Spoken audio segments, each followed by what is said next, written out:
तो हम आपको बता दें कि इस रास्ते से हम बता दें, जैसे ही आप हनुमानगढ़ी चौक से अंदर आइएगा, करीब आधा किलोमीटर अंदर आने के बाद आपको सामने, चूँकि अंदर सिक्योरिटी पर्पज से अंदर नहीं जाने दिया जा रहा है, लेकिन जब आप जाएंगे अंदर तो आपको फीमेल और जेंट्स दोनों का आपको चेकिंग है, यानी चेकिंग पॉइंट है। यहाँ आपको इससे पहले सारा सामान आपको रखना पड़ेगा, मोबाइल भी अंदर नहीं ले जा सकते हैं, कोई भी सामान नहीं ले जा सकते, ना बैग कोई ले जा सकते। उसके बाद जब पुरुष और महिला दोनों के चेकिंग काउंटर है, उसके बाद आप अंदर जाइएगा। अंदर जाने के बाद फिर बाएं मुड़ते हैं आप, उसके बाद फिर एक चेकिंग काउंटर होगा, यानी 2 चेकिंग काउंटर से आपको गुजरना पड़ेगा। वहाँ पर जाइएगा, फिर महिला और पुरुष दोनों के चेकिंग काउंटर है, वहाँ एक बार फिर आपकी जाँच होगी। उसके बाद आप सीधे पहुँचेंगे अभी जहाँ रामलला विराज हैं, और वहाँ पर रामलला विराज एक पहले जो देखते होंगे ढांचा था, उसको जब हटाया गया था तो उसके बाद वहाँ पर एक बनाया गया है, चारों तरफ से एक द्वार बनाया गया है, जिसमें आपको त्रिशूल दिखाई देगा, ये तीर दिखाई देगा, जो तीर के अंदर रामलला विराजमान है। वहाँ पर प्रतिमा है उनकी, जिसको लोग अभी दर्शन कर रहे हैं। लेकिन जब आपको दिखा देंगे, ये सामने जो आप देख रहे हैं, सामने जो देख रहे हैं वो ये क्या है, बताइए ये क्या है?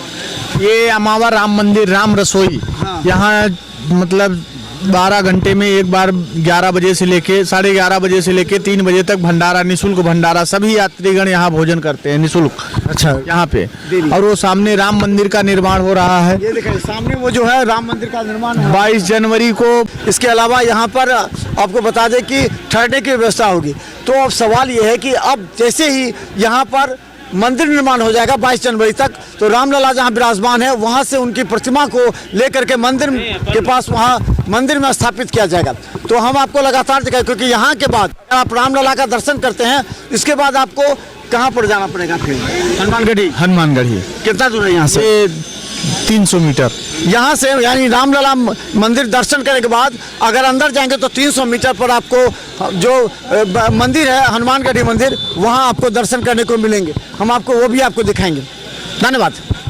एक बार हम आपको दिखा देते हैं, देखते हैं किस तरह राम मंदिर निर्माण को लेकर के जो देश में चर्चा थी, कभी किसी ने सपने में भी नहीं सोचा था कि इस तरह उन्हें ये उपलब्धि मिलेगी।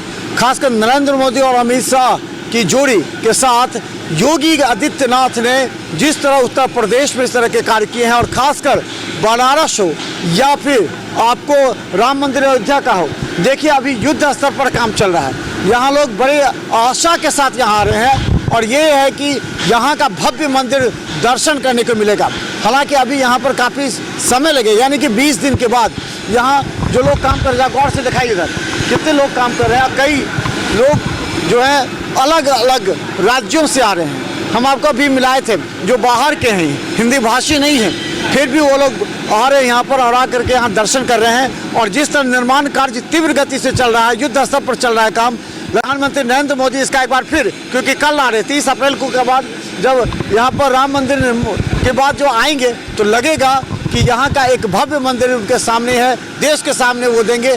भले इसका चुनाव पर जो असर पड़े, लेकिन देश को एक उनका अपना रामलला राम मंदिर उन्हें मिल गया।